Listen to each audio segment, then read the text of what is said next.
This copyrighted telecast may not be reproduced, retransmitted, or used in any form without the authorized written consent of NASCAR Broadcasting. NASCAR would like to thank all of our loyal fans for your continued support, and we hope you enjoyed today's broadcast.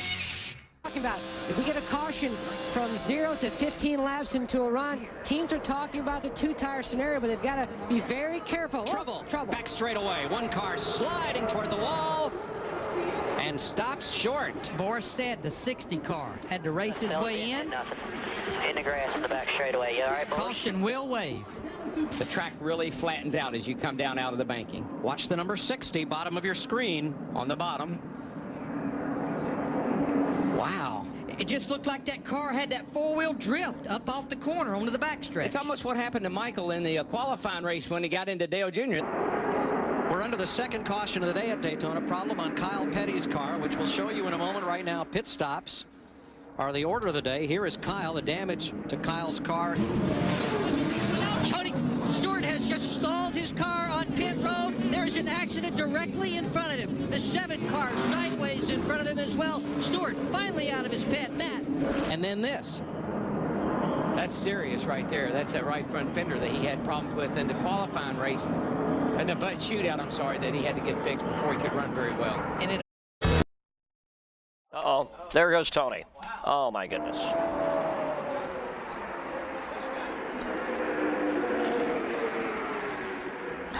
Crash in turn 4. Man, and there in the midst of it sits Tony Stewart and Kurt Busch, the 2 leaders. I believe, I'm not sure, but I believe Tony got a little loose all at once. Kurt Busch, the 2 will go straight to the garage, Jerry. I'm worried about you. I ain't worried about that car. That was Greg Zipadelli, Stewart's crew chief. And the strongest Chevy and the strongest Dodge in Daytona are wrecked. Let's watch it. I don't know if Kurt got into the back of Tony or not. Let's wait till we get around here and see. Tony's car just, Tony hit the apron. He got down on the apron. He got a little bit loose. Kurt was all over the back of him, and there he goes. Tony's dropped the window net on his car. That's a signal to safety workers that he is okay. And then once Tony gets sideways, nowhere for Kurt Busch, the 2 to go. What a shame. You're doing 185 miles an hour, Darrell. The car in front of you suddenly loses several miles an hour of momentum. Tony Stewart's 9th try to win the Daytona 500 will come up short.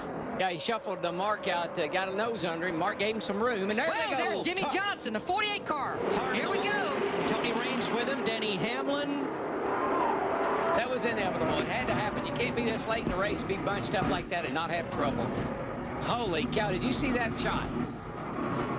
Snapped his head around. Thank goodness for those big headrests. Caution is out for the 3rd time today. Rudiman. David Rudiman crashed. There's several more back there. And this all started somewhere back about the 15th place. Start breaking down. Jimmy Johnson, last year's winner and the series champion. He's okay. He's trying to get it cranked up and hopefully get it back to the pits. That's David. That's Rudiman there.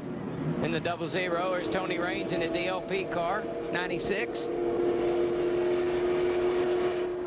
Jeff Green in the Best Buy Chevy. All the worse for wear. Knew it was going to happen sooner or later. Watch 66 in the middle. Nope, it's in front of him. It's 48 car just lost it. Gosh. Right. I mean, right in the middle of the straightaway. I mean, it's almost like a tire went down or something, because the car, to make a move like that, either something broke, a tire went down, because the car didn't move like that on the straightaway.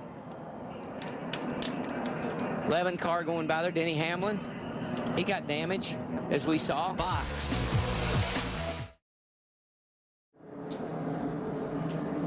Fourth caution of the day in the Daytona 500. Check that. 5th caution of the afternoon. Our computer scoring a little latent there. And from high above. It's what you call a wad right there. They get all wadded up, and the 25 and the 99, and 99 gets in the fence. 26 was involved. Jamie McMurray in the 26, Carl Edwards in the 99. See Joe Nemechek in the 13 bumps into Carl, but in the meantime... Yeah, this was not quite what brought out the caution. Watch the yellow cat car. He gets forced into the pit lane. Here's what I don't think he realizes. He's got a flat right front tire. 150 miles an hour. Blaney is trying to scrub off speed.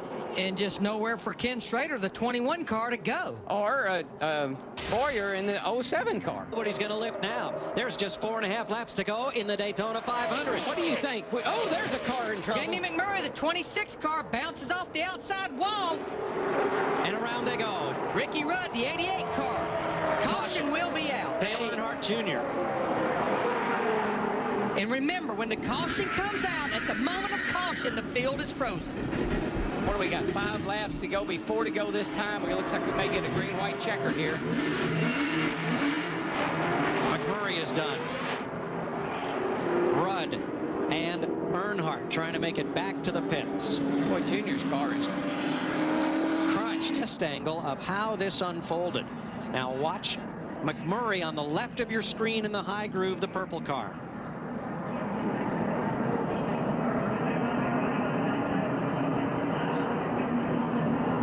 I'm pretty sure that Kenseth's got in the back of him. Looked like maybe Jamie may have had to lift out of the throttle just a little bit. And here comes the rest of these guys. Like I said, we're coming to the end of the race. You don't lift now. And Darrell and Ricky Rudd's 29th try to win the 500 is over. And that's just how I think that David Gilliland is going to help Mark Martin win this race. He may not mean to, but I think David Gilliland doesn't want to mess up. I believe it. If the caution waves, it's over. If they complete the 2 laps, it's over. Martin, Busch, Biffle, Gilliland, Sadler, green flag. I don't believe he can wait very long, Larry. I believe if you're going to make the move, you got to make it quick. I don't think you can wait too long. If they're going to get him, they need to jump to the outside right away.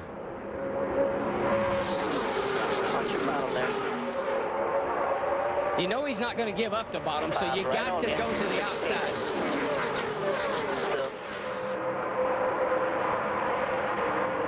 Look at the outside line. Jeff Gordon in that 24 car with his teammate Casey Mears, but Casey leaves him out there. Now, 1 back. Off single file behind you. He's coming hard, about half back now. Now, when these guys on the outside, when they get side by side with these other cars, they're done. We're coming to the white flag. It's up to the 5 of Kyle Busch. How long can he wait if he's going to go? Still single file. White flag, 1 lap to go. To the right, man. Coming to the right. Single file behind him. 5, Front 16, 4, single file. Here they go. They got to go. They got to get Mark. They got to move him somehow. He gets back to that yellow line right around the bottom, all the way through turn 1 and 2.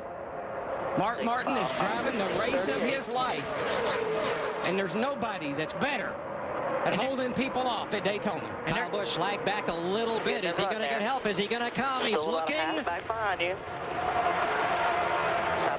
He almost squeezed Harvick into the wall, and here comes Harvick, the 29, with Matt Kenseth. Oh, Mark got loose. Mark got loose. And Harvick's getting a run off turn 4. It's going to be a drag race all the way back to the start-finish line. No caution. They're side by side, right to the line. Big crash. Here they come. Checkered flag. Harvick. Kevin Harvick wins the Daytona 500. We got 1 car on his roof coming across the start-finish line. Still wrecking. They're wrecking everywhere. Boyer's on fire. Jeff Gordon's wrecked. And they are still wrecking. Montoya, Stremme, Kenseth, Biffle, Marlin, Carl Edwards, Casey Mears, all crashed on the final lap. Have you ever? Well, a couple of times. I'm going to repeat what I heard a few years ago. No, I have never. I got so excited I broke the damn mirror in half. Jeff Gordon's day ends about like his teammates.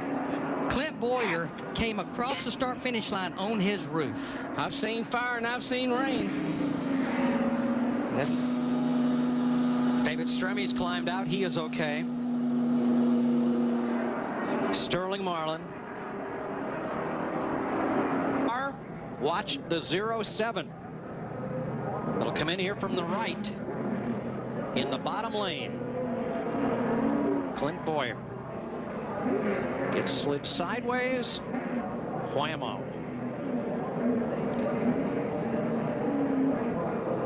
And he'll cross the start-finish line unofficially upside down in the 18th position. On fire. I mean, that's Joey Chitwood couldn't do that.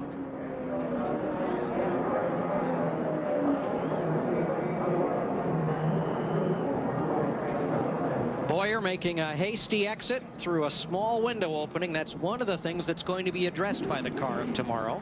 This copyrighted telecast may not be reproduced, retransmitted, or used in any form without the authorized written consent of NASCAR Broadcasting. NASCAR would like to thank all of our loyal fans for your continued support, and we hope you enjoyed today's broadcast. The following is a paid advertisement for The Magic Bullet, brought to you by Homeland Housewares.